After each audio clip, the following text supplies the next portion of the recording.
Bayaran ansuran rendah tapi faedah melangit.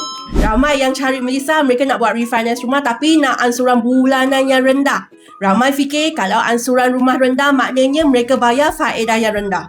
Betul ke? Hanya 3 cara untuk dapat ansuran rumah yang lebih rendah bila refinance. 1.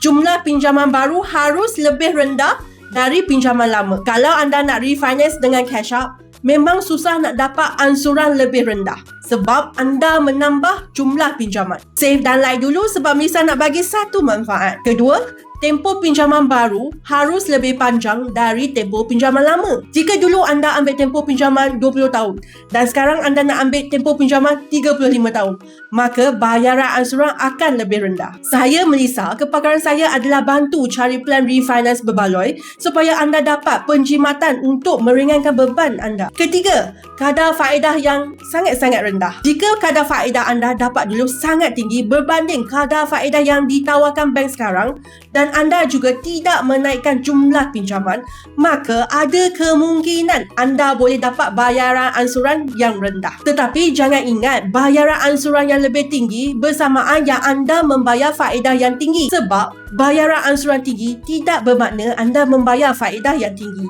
Malah anda mungkin bayar faedah yang lebih rendah. Sebab jika anda ambil contoh tempoh 15 tahun versus 30 tahun. Untuk 30 tahun anda membayar ansuran bulanan yang lebih rendah, tapi jumlah faedah yang lebih tinggi. Manakala untuk 15 tahun anda membayar ansuran bulanan yang lebih tinggi, tapi jumlah faedah yang lebih rendah. Follow Melissa for more tips.